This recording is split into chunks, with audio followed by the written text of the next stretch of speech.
Assalamualaikum warahmatullahi wabarakatuh. Perkenalkan, nama saya Muhammad Safrizal, NPM 20110606100 dari kelas E Pendidikan Biologi semester 5. Di sini saya akan menyampaikan proposal seminar saya yang berjudul Pengaruh Model Pembelajaran Sains, Teknologi, E-Learning and Math atau STEM berbasis Virtual Lab terhadap keterampilan proses sains dan sikap ilmiah, dengan dosen pengampu Ibu Nuhwatul Bidayati HK MPD.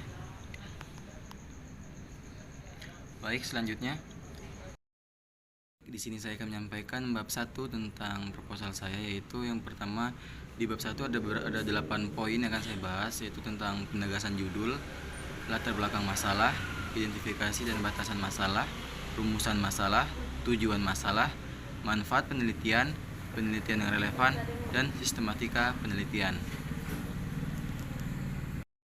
Baik, selanjutnya yaitu penegasan judul. Di dalam penegasan judul ini saya membahas beberapa poin, yaitu yang pertama ada model pembelajaran dari STEM itu sendiri. STEM dapat meningkatkan kemampuan berpikir,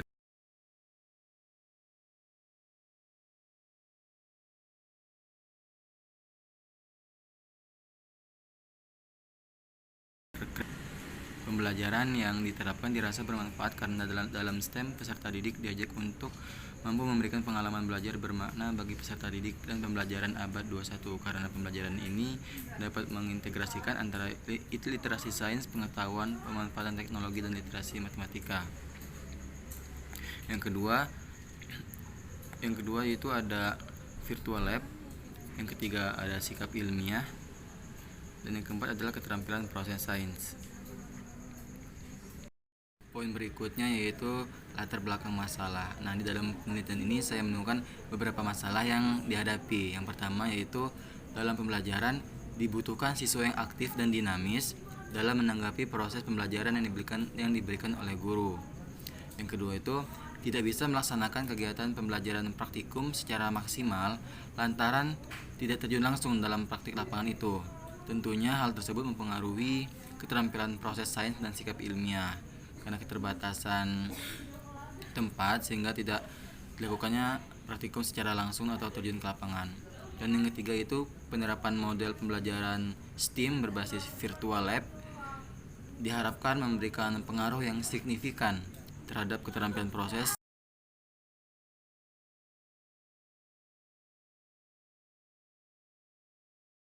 sains dan sikap ilmiah peserta didik. Poin berikutnya yaitu ada identifikasi masalah. Di dalam identifikasi masalah ini saya mengidentifikasi beberapa masalah. Antara lain yang pertama, pemilihan model pembelajaran yang kurang tepat. Yang kedua, siswa kurang aktif dalam proses pembelajaran. Yang ketiga itu model pembelajaran yang dipakai pendidik kurang bervariasi. Yang keempat itu kurangnya sikap ilmiah yang dibentuk dalam karakter peserta didik. Dan yang kelima yaitu ketidakkreatifan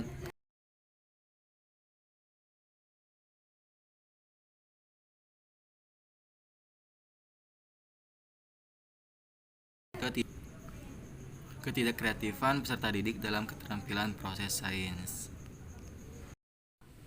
Di poin berikutnya yaitu batasan masalah.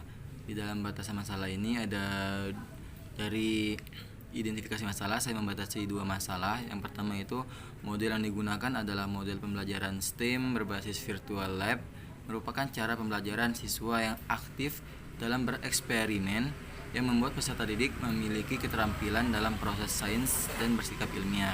Dan yang kedua yaitu pokok bahasan mata pelajaran biologi yang digunakan pada penelitian ini adalah materi virus. Itu pada virtual lab itu akan membahas tentang materi virus, itu yang digunakan pada kelas 10. Poin berikutnya yaitu rumusan masalah. Dari penelitian ini saya menemukan dua permasalahan utama, yaitu apakah terdapat pengaruh model pembelajaran sains, teknologi, engineering, dan maths atau STEM berbasis virtual lab terhadap keterampilan proses sains. Dan yang kedua, apakah terdapat pengaruh model pembelajaran sains, teknologi, engineering, and maths atau STEM berbasis virtual lab terhadap sikap ilmiah peserta didik. Yang berikutnya yaitu tujuan penelitian. Nah, dari penelitian ini saya memiliki tujuan. Yang pertama itu untuk mengetahui adakah pengaruh model pembelajaran sains, teknologi, engineering, and maths atau STEM berbasis virtual lab terhadap keterampilan proses sains. Dan yang kedua itu untuk mengetahui adakah pengaruh model pembelajaran sains, teknologi, engineering, and maths atau STEM berbasis virtual lab terhadap sikap ilmiah peserta didik. Manfaat dari penelitian ini tersendiri itu yang pertama bagi guru, manfaat bagi tenaga pendidik membantu menemukan model pembelajaran yang tepat untuk mendidik siswa. Yang kedua yaitu bagi siswa. Manfaat bagi siswa yaitu memahami model pembelajaran berbasis virtual lab yang menyenangkan serta meningkatkan keterampilan proses sains dan sikap ilmiah. Yang ketiga itu bagi penulis sendiri.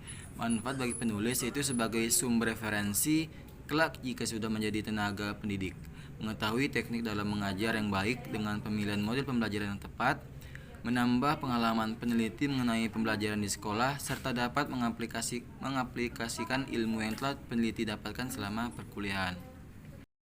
Penelitian ini saya melakukan beberapa literatur review, yaitu di sini saya menyatukan dua penelitian terdahulu yang relevan. Pertama di Rona Taula, Siswa Anggraini atau dan Feni Julia Salasat tahun 2022 yang berjudul pengembangan virtual lab berbasis STEM untuk meningkatkan keterampilan berpikir kritis mahasiswa. Itu jenisnya jenis R&D dengan teknik purposive sampling media, menghasilkan virtual lab berbasis STEM diproduksi untuk meningkatkan kemampuan berpikir kritis siswa yang valid, praktis, dan efektif. Yang kedua yaitu dari Yuyu Yuliati, Dudu Suhari Saputra tahun 2020 yang berjudul efektivitas pembelajaran STEM, sains, teknologi, engineering, and mathematics. Nah, poin berikutnya itu di bab 2. Di bab 2 ada model pembelajaran STEM. Sini bab 2 itu landasan teori. Yang pertama saya membahas tentang model pembelajaran STEM. Model pembelajaran adalah rencana atau pola untuk menyusun strategi pembelajaran dalam jangka panjang, merancang bahan-bahan pembelajaran, dan membimbing pelajaran di dalam kelas untuk mencapai tujuan pembelajaran. Adapun pokok bahasan yang dibahas dalam poin A ini yaitu konsep dasar model pembelajaran STEM, komponen model pembelajaran STEM, dan tujuan model pembelajaran STEM itu sendiri. Nah, di poin B itu ada keterampilan proses sains. Di dalam poin B ini saya membahas 3 pokok bahasan. Yang pertama yaitu pengertian keterampilan proses sains itu sendiri. Yang kedua yaitu karakteristik keterampilan proses sains. Dan yang ketiga yaitu indikator keterampilan proses sains. Dan di poin C itu sikap ilmiah. Adapun sikap ilmiah ini saya menjelaskan ada beberapa poin. Yang pertama itu tentang pengertian sikap ilmiah. Dan kedua itu indikator sikap ilmiah. Berikutnya itu di bab 3 terdapat metode penelitian. Adapun tempat waktu penelitian yang akan saya lakukan itu pertama tempat penelitian itu di SMA Negeri 1 Kota Agung di Tanggamus yaitu di kelas 10 tahun ajaran 2023 sampai 2024. Dengan jenis penelitian itu kuantitatif dengan metode kuasi eksperimen. Mungkin sekian penyampaian proposal dari saya yang berjudul pengaruh model pembelajaran sains, teknologi, engineering, and mathematics atau STEM berbasis virtual lab terhadap keterampilan proses sains dan sikap ilmiah. Jika ada salah kata saya mohon maaf. Saya akhiri. Wassalamualaikum warahmatullahi wabarakatuh.